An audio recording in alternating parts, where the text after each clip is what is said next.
তোমাদের মধ্যে কতজন কালো জাদুতে বিশ্বাস করো তা আমার জানা নেই, তবে আজকের ঘটনাটি জানার পর হয়তো কালো জাদু সম্পর্কে তোমাদের ধারণাই পাল্টে যাবে।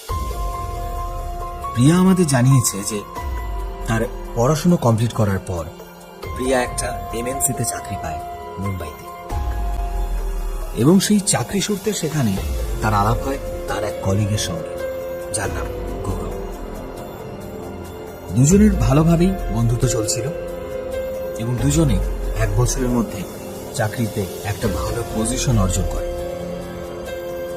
নেহার পরিবার বর্ধমানেই থাকত, অন্যদিকে নেহা মুম্বাইতে থাকত একটা পিজিতে।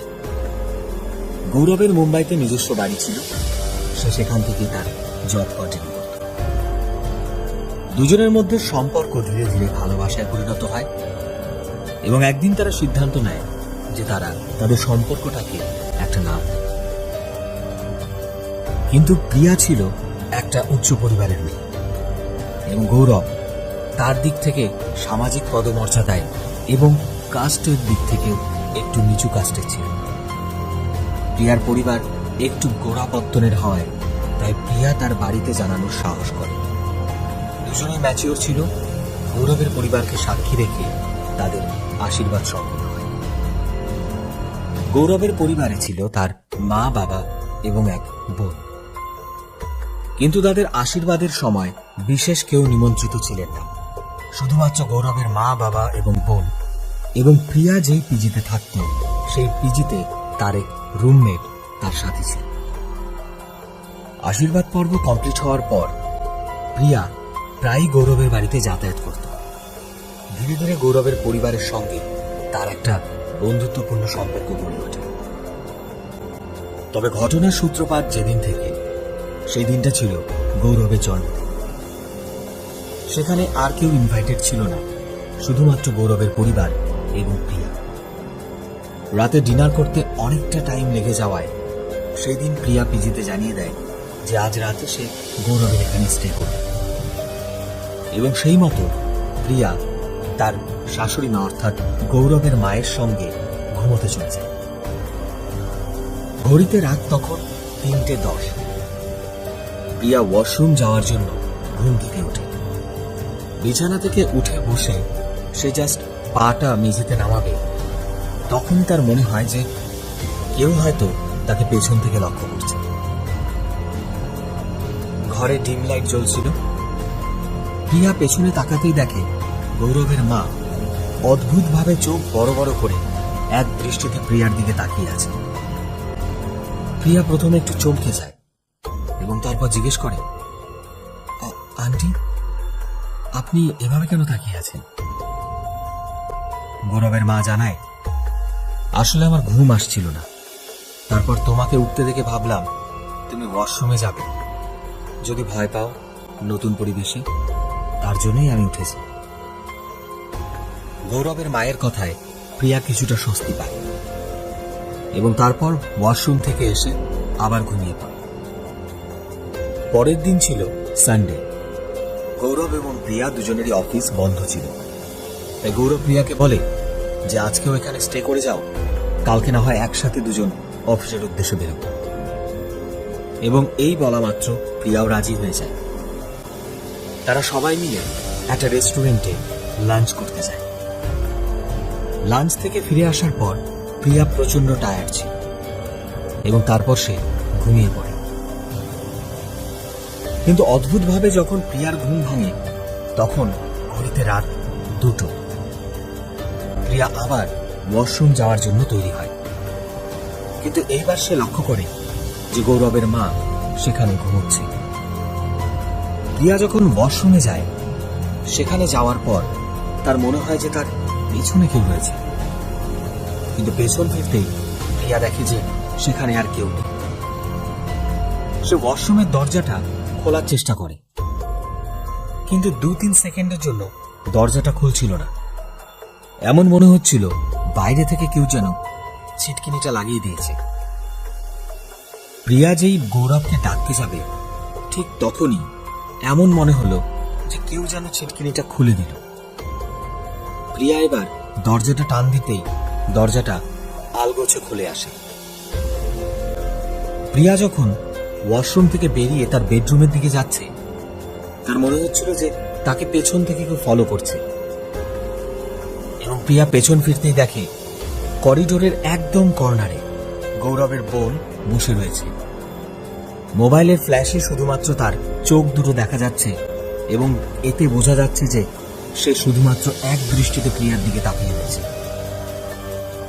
প্রিয়া তার কাছে যায় ধীরে ধীরে এবং তাকে বলে, এই মিলি, তুমি এখানে কি করছো? মিলি তাকে জানায়, আসলে আমার ঘুম আসছিল না, 1 সপ্তাহ পর আমার এক্সাম আছে, তাই এখানে বসে আমি অনলাইনে নোটসগুলো চেক করছিলাম। তবে প্রিয়ার বিষয়টা কিছুটা খটকা লাগে, কারণ মিলি তার বেডরুম ছেড়ে এইভাবে করিডোরে বসে কেন পড়াশোনা করবে, তাও আবার এত রাতে। তো যাই হোক, সেই রাতটা প্রায় না ঘুমিয়ে প্রিয়া কাটায় এবং বিছানায় শুয়ে শুয়ে প্রিয়ার শরীরে অদ্ভুত রকম অনুভূতি হচ্ছিল। প্রিয়া হঠাৎ শুনতে পাচ্ছিল বাইরে হয়তো কেউ নুপুর পরে হাঁটছে, অথচ গৌরবের মা বা মিলি কারো পায়েই কিন্তু কোনো নুপুর নেই। আবার পরক্ষণেই মনে হলো যে কাছের জানালাটার পাশ দিয়ে কেউ যেন হেঁটে গেল। এপাশ ওপাশ ফিরতে ফিরতে কোনো রকমে ভোর হয় এবং প্রিয়া 7 সকালে অফিসের জন্য বেরিয়ে যায় গৌরবকে না জানিয়ে। অফিসে আসার পর গৌরব প্রিয়াকে জিজ্ঞেস করে যে এভাবে কেন না জানিয়ে সে অফিসে চলে আসে। প্রিয়া তখন গৌরবকে গোটা বিষয় জানায়, কিন্তু গৌরব গোটা বিষয়টাই প্রিয়ার মনের ভুল বলে উড়িয়ে দেয়। এই ঘটনার পর কয়েক সপ্তাহ কেটে যায় এবং একদিন 2020 সালের মার্চ মাসে লকডাউন ঘোষণা হয়। প্রিয়ার পিজিতে যারা যারা তার কলিগরা ছিল তারা একে একে সবাই তাদের বাড়িতে চলে যায়, কিন্তু প্রিয়া তার সেলস ডিপার্টমেন্টের হেড হওয়ায় তার কিছু কাজের জন্য সে পিজিতে আটকে যায়। পিজিতে মোটামুটি 2-3 দিন একা থাকার পর প্রিয়ার সাথে সেই অ্যাবনর্মাল জিনিসগুলো আবার ঘটতে শুরু করে। এমন মনে হতে থাকে যে কেউ যেন তার গায়ে আঁচড় দিয়েছে এবং সকালে ঘুম থেকে উঠে প্রিয়া সেই নখের দাগগুলো তার শরীরে স্পষ্ট দেখতে পায়। প্রিয়ার মাঝে মধ্যে মনে হতে থাকে কেউ যেন তার পাশে শুয়ে রয়েছে। অনেক সময় মাঝরাতে প্রিয়ার ঘুম ভেঙে যায় এবং প্রিয়া দেখে যে কাচের জানালার বাইরে দুটো ছায়া, একজন মহিলা তার ঘাড়টা একটু বাঁকানো এবং একজন পুরুষ যার দাঁতগুলো অনেক বড় বড়। প্রিয়া ঘরের লাইট জ্বালাতেই আবার সেই ছায়াগুলো অদৃশ্য হয়ে যায়। প্রিয়া প্রচন্ড রকম মানসিক যন্ত্রণায় ভুগতে শুরু করে, তার কাজে একদম মন বসে না। তাই প্রিয়া একদিন সিদ্ধান্ত নেয় যে সে তার বাড়িতে ফিরে যাবে, কিন্তু সময়টা ছিল লকডাউনের, তখন সেইভাবে কোনো যানবাহনও ছিল না। প্রিয়া তার পিজির মালিকের কাছ থেকে সেই মালিকের মেয়ের একটা স্কুটি জোগাড় করে এবং সুদূর মুম্বাই থেকে বর্ধমান সে স্কুটি চালিয়ে তার বাড়িতে পৌঁছায়। বাড়িতে আসার পর প্রিয়া তার ছোট কাকুকে গোটা বিষয়টাই জানায়। প্রিয়ার ছোট কাকুর বিষয়ে বলে রাখি, তিনি পূজা অর্চনায় খুব বিশ্বাস করতেন এবং সারাদিন পূজা অর্চনা নিয়েই থাকতেন। প্রিয়ার ছোট কাকু প্রিয়াকে জানায় যে তিনি একজন মাতাকে চেনেন যিনি এই বিষয়ে হয়তো প্রিয়াকে হেল্প করতে পারবেন। সেই মোতাবেক তারা একটা রবিবার সেই মাতার বাড়িতে যান। সেই মাতা প্রিয়াকে বলে যে এই মুহূর্তে আমি তোমাকে বেশি কিছু বলতে পারবো না, তবে এটুকু বলতে পারি যে তোমার মধ্যে কোনো নেগেটিভ এনার্জি কাজ করছে। আগামী মঙ্গলবার তুমি একটা লেবু নিয়ে এবং একটা লাল সুতো নিয়ে আমার এখানে আসবে এবং সূর্য ওঠার আগে আসবে। সেই মাতার কথা মোতাবেক প্রিয়া এবং তার কাকু এবং প্রিয়ার ভাই এই 3 জনে মিলে সেই মঙ্গলবার সেই মাতার বাড়িতে পৌঁছায় কাক ভরে। প্রিয়া সেই দিন বাড়িতে প্রবেশ করা মাত্রই সেই মাতার মধ্যে অদ্ভুত একটা শক্তি কাজ করতে শুরু করে। সেই মাতা ঠিক সেই ছায়াগুলোর মতো ভাব করতে শুরু করে। একবার ঘাড় বেঁকিয়ে প্রিয়াকে এক দৃষ্টিতে দেখতে থাকে, তারপর তার দাঁতগুলো তো বড় হয় না, কিন্তু সে তার দাঁতগুলো প্রিয়ার দিকে দেখিয়ে হিটমিট করতে থাকে। পরক্ষণেই সেই মাতা প্রিয়াকে সেখানে বসার জন্য অনুরোধ করে। প্রিয়া সেখানে বসার পর মাতা ধ্যানে মগ্ন হয় এবং মিনিট 10 পর সেই মাথার মধ্যে দিয়ে সেই আত্মাগুলো কথা বলতে শুরু করে, যারা প্রিয়াকে বলে, তোর আজকে শেষ দিন, তোকে মরতে হবে, বেশি দিন বাঁচবি না তুই, আমরাই তোর রক্ত চুষে খাবো। প্রিয়া, তার কাকু এবং তার ভাই সবাই প্রচন্ড ভয় পেয়ে যায়। পরক্ষণেই সেই মাতা জানায় যে এক অশুভ আত্মা প্রিয়ার মধ্যে ভর করে আছে। তারপর সেই মাতা প্রিয়ার হাত থেকে সেই লেবুটি নিয়ে মাটির মধ্যে লেবুর রস দিয়ে দুটো ছবি আঁকে, একজন মহিলার এবং একজন পুরুষের, এবং তারপর তাদেরকে জিজ্ঞেস করতে শুরু করে এবং অদ্ভুতভাবে সেই অংশের মাটি ক্রমশ কাঁপতে থাকে এবং একটা আওয়াজ ভেসে আসতে থাকে, আমাদেরকে গৌরবের মা একটা ঘটির মধ্যে কবজা করে রেখেছে।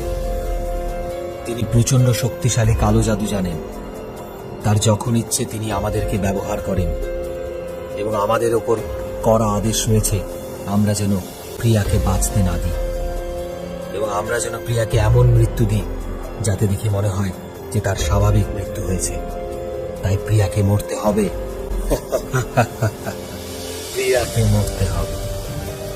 এই কথা শোনা মাত্রই মাতা প্রিয়াকে একটা তাবিজ দেয় এবং বলে আগামী শনিবার দুটো লেবু, দুটো লাল সুতো এবং শিমুল গাছের কয়েকটি কাঁটা নিয়ে তার বাড়িতে আসতে। সেই মোতাবেক পরবর্তী শনিবার প্রিয়া, তার কাকু এবং তার ছোট ভাই আবার সেই মাতার বাড়িতে যায় কাজ করে তার সমস্ত উপকরণ নিয়ে। সেই দিন শুরু হয় মাতার বাড়িতে মহাযজ্ঞ এবং সেই যজ্ঞে একে একে মাতা প্রথমে সেই পুরুষ আত্মাটিকে মুক্তি দেয়, তারপর সেই নারী আত্মাটিকে।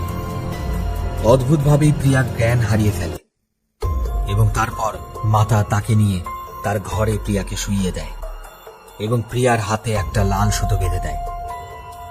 মাতা তারপর প্রিয়ার কাকুকে জানায় যে প্রিয়া আপাতত বিপদমুক্ত, কিন্তু ওর মধ্যে যে নেগেটিভ এনার্জিটা ভর করে রয়েছে সেটাকে একেবারে নির্মূল করা সম্ভব নয়, কারণ এটা প্রচন্ড শক্তিশালী একটা শক্তি। তাই হয়তো মাঝে মধ্যে প্রিয়ার সাথে কোনো অ্যাবনর্মাল অ্যাক্টিভিটিস ঘটতেও পারে।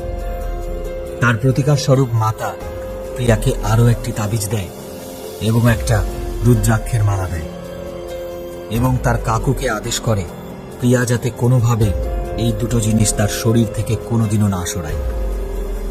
এতে করে সেই নেগেটিভ এনার্জি আবার ফিরে আসলে এই শক্তিগুলো প্রিয়াকে রক্ষা করবে, তবে কোনোভাবেই এই নেগেটিভ এনার্জি তার মধ্যে থেকে নির্মূল হবে না, কিন্তু প্রিয়া তার মৃত্যু ভয় থেকে মুক্তি পাবে। তারপর থেকে কেটে গিয়েছে আরো 2 বছর। কিছুদিন আগে যখন প্রিয়া এই ঘটনাটি আমাদেরকে লিখে পাঠায়, সেখানে প্রিয়া জানায় যে সম্প্রতি এমন 2 প্যারানর্মাল অ্যাক্টিভিটিস তার সাথে ঘটেছে। তিনি ফিল করতে পেরেছেন, যদিও তার কোনো ক্ষতি হয়নি বা তার পরিবারের কোনো ক্ষতি হয়নি, কারণ সেই মাতার দেওয়া রুদ্রাক্ষের মালা এবং সেই লাল সুতো প্রিয়া আজও তার শরীর থেকে সরায়নি। তো বন্ধুরা, এই প্রথম কোনো কালো জাদুর ঘটনা আমরা শুনলাম যেখানে ভিকটিম চিরতরে সেই কালো জাদু থেকে মুক্তি পায়নি, কালো জাদুটা এতটাই শক্তিশালী ছিল।